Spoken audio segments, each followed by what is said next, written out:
죄송합니다, 의사 선생님. 그 늙은이는 말했다. 그러나 뭐라고 말하면 좋을까요?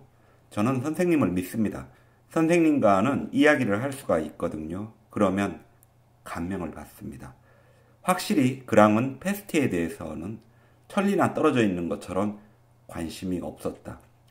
그날 저녁 리위에는 아내에게 시가 폐쇄되었으니 자기는 잘 지내고 있고 몸조리를 잘하길 바라며 자기는 그녀 생각을 하고 있다는 전보를 쳤다. 도시가 폐쇄된 지 3주일 후에 리에는 병원에서 나오는 길에 자기를 기다리고 있는 어떤 젊은 남자를 만났다. 저를 알아보실 걸로 생각하는데요. 그는 의사에게 말했다. 리에는 알 듯도 했지만 주저하고 있었다. 저는 이런 재난이 일기 전에 왔습니다. 그가 말했다. 선생님께 아랍인들의 생활 상태에 대한 얘기를 들어보려고 말입니다. 전 레이몽 랑베르라고 합니다.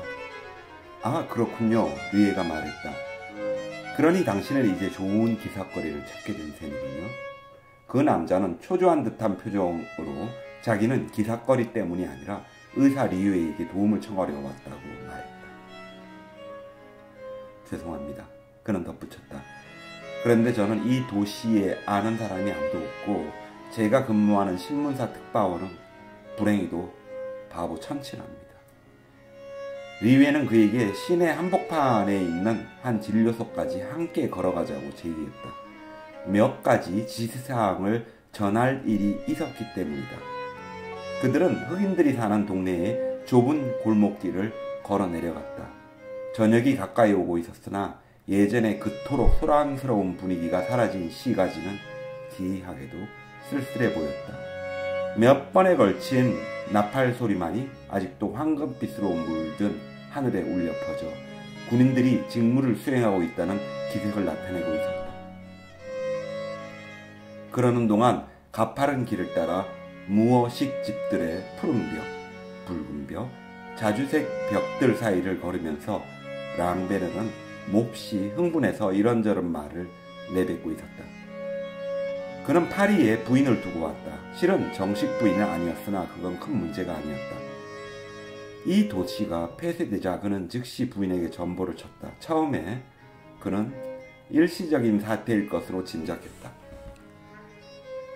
그래서 그녀와 편지를 주고받으려고도 생각했다. 그런데 오랑에 있던 그의 동료들은 그들로서도 불가능한 일이라고 말했고 우체국에 갔으나 따돌림을 당했고 도척의 한 서기는 그를 대놓고 비웃었다. 그는 2시간이나 줄을 서서 기다린 끝에 모든 일이 잘 되고 있음 곧 다시 봅시다 라고 쓴 전보 한 통을 겨우 접수시키기에 이르렀던 것이다. 그러나 아침에 잠자리에서 일어나면서 도대체 얼마 동안이나 이런 일이 계속될 것인가 하는 생각이 문득 들었다. 그래서 떠나기로 결심했다. 그는 소개장이 있었기 때문에 그의 집은 편리한 점이 많다. 도청의 비서실장과 접촉할 수 있었는데 그에게 이제 자기는 오랑과는 아무런 관계도 없고 그곳에 머문다는 것은 이제 자기 일이 아니며 단지 우연하게도 거기에 있게 된 것이므로 도시 밖으로 나가서 격리 수용을 당하게 될지라도 자신을 떠나도록 허가해 주는 것이 옳은 처사일 거라고 말했다. 비서실장은 그에게 무슨 얘기인지 정말 잘 알겠으나 예외를 둘 수 없고 검토는 해보겠지만 결국 사태가 중대하니만큼 당장은 어떤 결정도 내릴 수 없다고 대답했다는 것이다. 그러나 결국 랑베르가 말했다. 저는 이 도시에선 이방인인 셈이지요. 아마 그렇겠지요. 그러나 어쨌든 전염병이 계속되지 않기를 바랍시다. 결국 그는 오랑에서 흥미있는 기사거리를 얻게 될 수도 있을 것이며 무슨 일이건 간에 잘 살펴보면 좋은 면이 있기 마련이라는 얘기를 함으로써 랑베르를 위로하려 했다. 랑베르는 어깨를 으쓱 치켜 올렸다. 그들은 시가지 중심부에 도착하였다. 당신도 아시겠지만 그건 쓸데없는 일이에요, 의사 선생님. 저는 기사를 쓰려고 이 세상에 태어난 것은 아닙니다. 아마도 어떤 여자하고 살기 위해 세상에 나온 것 같습니다. 그것이 도리어 이치에 맞는 얘기가 아닐까요? 류에는 그건 어쨌든 맞는 얘기 같다고 대답했다. 시내 중심지의 대로에도 예전처럼 사람들이 많지 않았다. 몇몇 행인들이 멀리 있는 집을 향해 발걸음을 재촉하고 있었다. 웃는 사람은 하나도 없었다.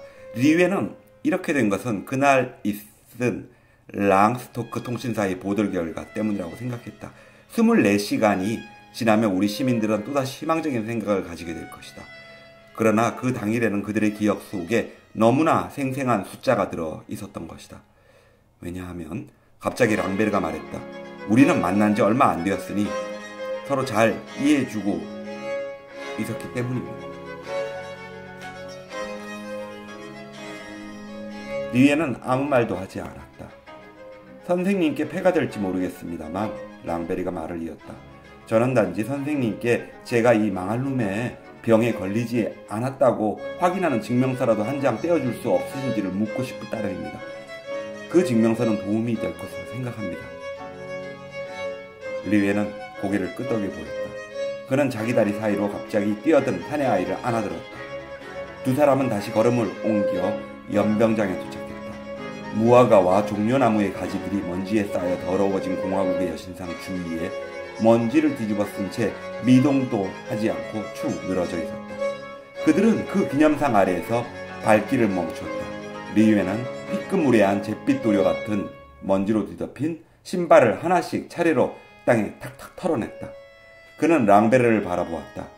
펠트 모자를 약간 뒤로 젖혀 쓰고 넥타이 안으로 단추가 떨어진 와이셔츠를 입은 채 수염도 제대로 깎지 못한 모습으로 그 신문 기자는 무뚝뚝하고 퉁명스러운 표정을 짓고 있었다. 당신 마음은 잘 알아요. 리에가 마침내 말했다. 그러나 당신의 말은 옳지 않습니다. 나는 그 증명서를 만들어드릴 수가 없습니다. 왜냐하면 사실 나는 당신이 병에 걸렸는지 안 걸렸는지를 알지도 못하며 또 비록 안다 해도 내 방을 나가는 순간부터 도청에 들어가는 순간 사이에 전염병이 옮지 않았다고 증명할 길이 없기 때문입니다. 그리고 또라니요. 랑베르가 반문했다. 그리고 또 비록 내가 그 증명서를 만들어 드린다고 하더라도 그건 아무 쓸모도 없을 겁니다. 왜요? 왜냐하면 이 도시에는 당신과 같은 경우의 사람들이 수천 명이나 있고 그럼에도 불구하고 당국이 그들을 나가도록 허락해주지 않기 때문입니다. 그들에게 패스트균이 없는데도 말입니까? 그것은 충분한 이유가 못 된다는 거죠. 사실 그런 조치란 어처구니 없는 것이죠. 나도 잘 압니다. 그러나 그것은 모든 사람들에게 관계되는 일입니다. 사실을 있는 그대로 인정해야만 합니다. 그러나 제가 이곳 사람이 아닌데도요. 지금부터 유감스럽습니다만 당신은 다른 모든 사람들과 마찬가지로 이곳 사람인 것입니다. 신문기자는 흥분했다. 맹세코 얘기하지만 이것은 인도적인 문제입니다. 서로 잘 이해하며 살고 있는 두 남녀에게 이러한 별거가 무엇을 의미하는지 아마 선생님께서는 이해하시지 못하는 모양입니다. 리에는 곧 대답하지 않았다. 그러다가 잠시 후 자기는 그걸 잘 이해하고 있다고 했다. 랑베르가 다시 부인과 재회하게 되고 사랑하는 사람들이 모두를 다시 모이게 되기를 간절히 바란다 하지만 포고와 법률이 있고 패스트가 있으며 자신은 단지 할 일을 하는 것뿐이라고 말했다. 그렇지 않습니다. 랑베르가 쓸쓸한 표정으로 말했다. 선생님은 이해하시지 못하고 있습니다.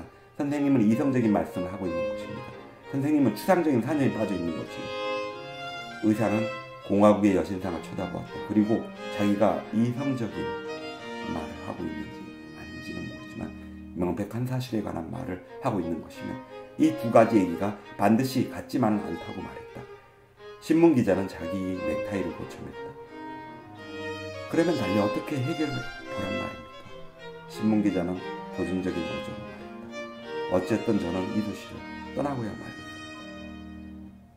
의사는 그를 이해할 수는 있지만 그런 일은 자기 소관과는 아무 관계가 없다고 말했다. 아니요, 관계가 있습니다. 랑베르는 감정이 격해져서 발끈 대꾸했다. 내가 이렇게 온 것은 당신이 이번 당국이 취한 조치에 결정적인 역할을 했다는 얘기를 들었기 때문입니다. 그래서 적어도 한 건쯤에 대해서는 아무리 당신이 힘을 써서 내려진 조치이긴 하지만 좀 예의로 해줄 수 있을지도 모른다고 생각했어요. 그러나 당신은 그걸 거들떠보지도 않았습니다. 당신은 그 누구도 아랑곳하지 않는다는 얘기겠죠. 떨어져 있는 사람들에 대해서는 생각조차 해주지 않는다는 말입니다. 류에는 어떤 의미에서는 그 말이 사실이고 그런 일들을 고려해 보려고 하지 않았다는 것을 인정했다. 알겠습니다. 랑베르가 말했다. 당신은 공공의 복지에 대해서 말하려고 하는 것이죠. 그러나 공공의 복지라는 것도 개개인의 행복으로 성립되는 것입니다. 그런데 말이에요. 멍한 상태에서 벗어난 듯이 의사가 말했다. 그럴 수도 있고 그렇지 않을 수도 있지요. 판가름을 하려고 해서는 안 됩니다. 그러나 그렇게 화를 내는 것은 옳지 않은 일입니다. 만약 당신이 이 문제에서 빠져나갈 수만 있다면 나는 아주 기쁘겠습니다. 단지 내 직책상 어쩔 수 없는 일들이 있는 것입니다. 랑베르는 조마심이 나서 머리를 흔들어댔다. 그렇죠. 화를 낸 일은 제가 잘못한 거죠. 더욱이 이렇게 당신을 너무 오랫동안 붙들고 있었군요. 리웨는 자신이 그의 일을 어떻게 진행되어 가는지 계속 알 수 있도록 해달라고 랑베르에게 부탁했으며 자기를 원망하지 말라고 당부했다. 확실히 그들 서로의 의견이 일치할 수 있는 장이 있을 거라고 얘기했다. 랑베르는 갑자기 난처한 듯했다. 저는 그렇게 생각합니다. 잠시 말이 없다가 그가 말했다. 제 자신이나 선생님이 제게 얘기하신 모든 것을 차치하고서라도 그런 생각이 듭니다. 그는 머뭇거리다가 다시 말을 이었다. 그러나 당신이 하는 일을 상상할 수는 없습니다. 그는 펠트 모자를 이마까지 내려쓰고 빠른 걸음으로 가버렸다. 리웨는 그가 장타루가 묵고 있는 호텔로 들어가는 것을 보았다. 잠시 후 의사는 고개를 끄덕였다. 신문기자가 자기의 행복에 대해 조바심하는 것을 또 일리는 있었다. 그러나 그가 의사를 비난한 것은 옳은 일이었던가. 당신은 추상적인 사념에 빠져있단 말입니다. 패스트가 더욱 기승을 부려 한 주일에 평균 500명에 이르는 희생자가 생기는 병원에서 보낸 나날이 정말 추상적인 일이란 말인가. 그렇다. 불행 속에는 추상적이고 비현실적인 부분이 있긴 하다. 그러나 추상이 우리를 죽음으로 몰고 가기 시작할 때 우리는 그 추상에 대해 단단히 신경을 써야만